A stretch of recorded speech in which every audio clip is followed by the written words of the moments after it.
Good morning. Praise the lord. Yesu స్వరం కార్యక్రమానికి ప్రేమతో స్వాగతం. పిల్లల ఉదయకాలం దేవుడు దయచేసిన దేవుని వాక్యాన్ని మనం చూసినట్లయితే జపన్య గ్రంథం 3వ అధ్యాయం 17వ వచనం. జపన్య గ్రంథం 3వ అధ్యాయం 17వ వచనం. యేసు స్వరం కార్యక్రమానికి ప్రేమతో స్వాగతం. మీ దేవుడైన యెహోవా నీ మధ్య ఉన్నాడు గనుక భయపడకుడి, ఆయన శక్తిమంతుడు, ఆయన నిన్ను రక్షించును. జాతికినాలే, నీ దేవుడైన యెహోవా నీ మధ్య ఉన్నాడు గనుక నువ్వు భయపడొద్దు, ఆయన శక్తిమంతుడు, నిన్ను రక్షించును. సాధారణంగా మన జీవితంలో అనేక సార్లు మనం నిరాశపడిపోయి కృంగిపోయినప్పుడు, దిగులుతో ఉన్నప్పుడు ఒక విషయం మనం జ్ఞాపకం చేసుకోవాలి. దేవుడు నీతో ఉన్నాడు అనే నమ్మకం నీకు కావాలి. అప్పుడే నువ్వు కార్యాలు చేయగలవు. దేవుడు ఎందుకు ఆ మాటలు మాట్లాడుతున్నాడంటే, శత్రు సమూహం ఎదురైనప్పుడు, శోధనలు ఎదురైనప్పుడు, కష్టాలు ఎదురైనప్పుడు, నిందలు మాటలు ఎదురైనప్పుడు, మనం కృంగిపోతున్నప్పుడు దేవుడు సెలవిచ్చిన మాట ఏంటంటే, నీ దేవుడు నీ మధ్య ఉన్నాడు కనుక నువ్వు భయపడొద్దు, నిబ్బరం కలిగి ధైర్యంగా ఉండము, ఆయన శక్తిమంతుడు. నీ దగ్గర ఉన్న దేవుడు, నీ మధ్యలో ఉన్న దేవుడు శక్తిమంతుడు. Is a wonderful and powerful God. గమనించాలి. ఇంత గొప్ప దేవుని కలిగి ఉండి మనం ప్రతిదానికి నిరాశపడిపోయి కృంగిపోయి దిగులు పడాల్సిన అవసరం మనకు లేదు. ఉదయకాలం ప్రియులారా గమనించండి. నీ దేవుడైన యెహోవా నీ మధ్యలో ఉన్నాడా నమ్మకం నీకుందా? గమనించాలి. దేవుడు ఎక్కడో మందిరాల్లో ఉంటాడు, లేదా ఆ మూల ఉంటాడు, ఈ పక్కన ఉంటాడు, మనం వెళ్తే చేస్తా కాదు. దేవుడు నీ దగ్గరే ఉంటాడు. దేవుడు నీతోనే ఉంటాడు. ఆయన నీతో సహవాసం చేస్తాడు. దానియేలు ప్రార్థన చేసినప్పుడు, సింహం వేసినప్పుడు దేవుడు ఎక్కడున్నాడు? దానియేలు బోన్లో సహకరించాడు. షడ్రక, మేషక, అబేద్నెగో అగ్నిగుండంలో పడేసినప్పుడు దేవుడు ఎక్కడున్నాడు? వారితో పాటు అగ్నిగుండంలో ఉన్నాడు. పిల్లలు గమనించాలి. మోషే ఇశ్రాయేలు నడిపించినప్పుడు దేవుడు ఎక్కడున్నాడు? మోషే కంటే ముందు దేవుడు నడిచాడు. ఇలా చెప్పుకుపోతే దేవుడు ఎప్పుడు కూడా నువ్వు నమ్మిన దేవుడు, నువ్వు ఏ దేవుడిని అయితే ఆరాధిస్తున్నావు ఆ దేవుడు నీ మధ్యలో ఉన్నాడు కనుక నువ్వు భయపడొద్దు. ఆయన నిన్ను శక్తిమంతుడు, రక్షిస్తాడు. ఇంత గొప్ప దేవుడు మనం కలిగి ఉండి అనేకసార్లు నిరాశపడిపోయి, కంగారు పడిపోయి, దిగులు పడిపోయి, ప్రతిదానికి కృంగిపోయి చాలామంది చూసినట్లయితే కృంగిపోతుంటారు. దేవుడు లేడు, దేవుడు కాదు అన్నవాడు కృంగిపోతే దానికి అర్థం ఉంది. కానీ దేవుడిని కలిగి ఉండి అనేక అద్భుతాలు చూసి, ఆశ్చర్యకార్యాలు చూసి, దేవుడు మాకేం చేయట్లేదని నిరాశపడే కన్నా దేవుడు మన మధ్యలో ఉన్నాడని మాత్రం మనం జ్ఞాపకం చేసుకోవాలి. గమనించాలి పిల్లలు. ఆయన ఎన్నడూ పడిపోనివాడు, ఆయన ఎన్నడూ నిన్ను దిగజారినివాడు, ఆయన ఎన్నడూ నీకు వాటమివాడు. విజయమే ఇస్తాడు. నువ్వు విజయమే సాధిస్తావు. కంగారు పడద్దు. విజయం నీదే. ఇప్పుడున్న పరిస్థితికి ముందు ఉండదు, ఇప్పుడున్న వేదనకి ముందు ఉండదు, ఇప్పుడున్న కన్నీరికి ముందు ఉండదు, ఇప్పుడున్న ఆర్థిక ఇబ్బందులకు ముందు ఉండవు. ధైర్యంగా ఉండు. ఖచ్చితంగా నీకు సహాయం చేస్తాడు దేవుడు. నీ దేవుడైన యెహోవా నీ మధ్యలో ఉన్నాడు కనుక నువ్వు భయపడొద్దు, నిబ్బరంగా ధైర్యంగా ఉండు. ఆయన శక్తిమంతుడు. ఆ మాట చూడడం స్పష్టంగా రాయబడింది. ఆయన శక్తిమంతుడు. నీ మధ్యలో ఉన్న దేవుడు సామాన్యుడు కాదు. Is a mighty God.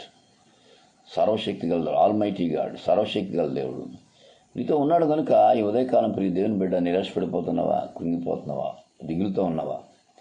ఏంటి నా పరిస్థితి? ఎవరికి ఏం చెప్పాలి? ఎవరు చెప్పినా సరే వినేటట్టు లేరు, ఎవరు నా గురించి పట్టించుకునేటట్టు లేరు, ఎవరు నా గురించి ఆలోచించేవాడు లేరు అని ఒకవేళ ఈ ఉదయకాలం అనుకుంటే, ప్రియ దేవుని బిడ్డ, నీకోసం పట్టించుకుని ఒక ఆయన ఉన్నాడు. నీకోసం ఎదురు చూసి ఒక ఆయన ఉన్నాడు. నిన్ను ఆదరించాలని, ఓదార్చాలని, ధైర్యపరచాలని, ఆపదలు నిన్ను కాపాడాలని ఆయన ఎప్పుడు నిన్ను వెంటాడుతూనే ఉంటాడు. నువ్వు తొట్టిల్లిపోయినా, కంగారు పడిపోయినా ఆయన ఎప్పుడు విడిచిపెట్టడు.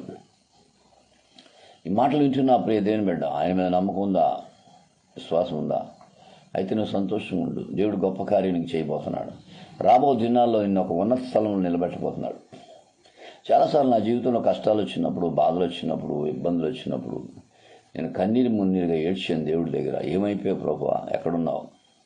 ఇంత సమస్య నాకు ఎదురైనప్పుడు, ఇంత బాధ నాకు ఎదురైనప్పుడు నువ్వెందుకు మౌనంగా ఉన్నావు అని దేవుడి దగ్గర చాలాసార్లు ఏడ్చాను. దేవుడు అన్నాడు, నేను నీతో ఉన్నాను, కంగారు పడొద్దు అన్నాడు. ఇలా గమనించాలి.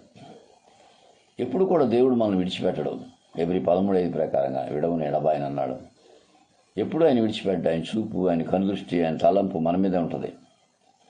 ఉదయకాలం ఈ మాటలు వింటున్న ప్రియ దేవుని బిడ్డ, నీ దేవుడని యెహోవా యేసయ్య నీ మధ్యలో ఉన్నాడు కనుక నువ్వు భయపడొద్దు.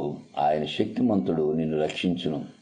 ఆయన శక్తిమంతుడు, ఖచ్చితంగా నేను రక్షిస్తాడు. శోధనలోంచి, బాధల్లోంచి, ఇబ్బందుల్లోంచి, కన్నీరులోంచి ఏదైనా సరే నువ్వు నిరాశపడద్దు. నీ దగ్గర ఆయన ఉన్నాడు, నీతో సహవాసం చేస్తున్నాడు, నీ వైపు ఆయన చూస్తున్నాడు, నీకు సహాయం చేయాలని ఆశపడుతున్నాడు. అయితే నువ్వు ఆయన వైపు చూడు, ఆయన ఖచ్చితంగా సహాయం చేస్తాడు.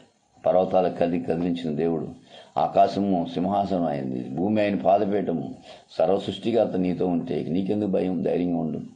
కాబట్టి ఉదయకాలం యేసు స్వరం ద్వారా ప్రభు నీకు చెప్పేది ఏంటంటే, భయపడొద్దు, దిగులు పడొద్దు. నీ దేవుడిని యెహోవా నీ మధ్యలో ఉన్నాడు, దేవుడు నీదే ఉన్నాడు, ఆయన నిన్ను రక్షించును, ఆయన శక్తిమంతుడు. కాబట్టి ఎటువంటి పరిస్థితులు నిరాశపడొద్దు, కంగారు పడిపోవద్దు, దిగులు పడొద్దు. ఖచ్చితంగా నీ సహాయం దొరుకుతుంది. కొంచెం ఆలస్యమైన ఒక అద్భుత కార్యం నీ జీవితంలో చూస్తావు, ఒక ఆశ్చర్యకార్యం నువ్వు చూస్తావు. Definitely you can see a miracle in your life. One day, definitely one day it will be done in the name of Jesus. కాబట్టి ఖచ్చితంగా ఒకరోజు జరుగుతుంది. కాబట్టి ఆయన వైపు చూస్తూ విశ్వాసంతో ముందుకు సాగిపోవడానికి పరిశుద్ధాత్మ దేవుడికి సహాయం చేయండి కాక. ఆమె గాడ్ బ్లెస్ యూ. మీ సహోదరుడు పాస్టర్ రమేష్ కుమార్, రాజమండ్రి. పిల్లరా, చాలామంది షేర్ చేసుకుంటున్నారు, ఇతరులకు పంపిస్తున్నారు, లింకులు పంపిస్తున్నారు యూట్యూబ్లో. కొంతమంది ఆడియో కాల్ అయితే షేర్ చేసుకుంటున్నారు. చాలా వందనాలు. మీరు కూడా సువార్త చేస్తున్నట్లే. మీరు షేర్ చేస్తుంటే ఇతరులకి మీరు కూడా సువార్త చేస్తున్నట్లే. అది కూడా గొప్ప పని. దేవుడు ఖచ్చితంగా నువ్వు దీవిస్తాడు. అలా షేర్ చేసుకుని వందల మంది, వేల మంది వాళ్ళ గృహాల్లో వింటున్నారు వాక్యము. ప్రభు వారిని సమృద్ధిగా దీవించును గాక. యూట్యూబ్లో దొరికితే జేపీహెచ్ రమేష్ కుమార్ సాంగ్స్ అన్నా, మెసేజెస్ అన్నా, ఏదన్నా మీరు అందులో చూడవచ్చు. షేర్ చేయండి. యూట్యూబ్లో అయితే సబ్స్క్రైబ్ చేయండి. ఖచ్చితంగా దేవుడిని దీవిస్తాడు, ఆశీర్వదిస్తాడు. మీకు ఏదైనా ప్రార్థన మనవులు ఉంటే తెలియచేయండి. If you have any prayer request call me. మీరు నన్ను పిలండి, మీకోసం నేను ప్రార్థన చేస్తాను. నా నెంబర్ తెలుసు కదా, 9849864904. ఇంకో నెంబర్ కూడా 6302881910. మీరు కాల్ చేయండి. అవకాశాన్ని బట్టి ఖచ్చితంగా మీకోసం నేను ప్రార్థన చేస్తాను. దేవుడు మాకు అప్పచెప్పిన పని మేము చేయాలి. God bless you. దేవుడు సమృద్ధిగా దీవించి ఆశీర్వదించింది.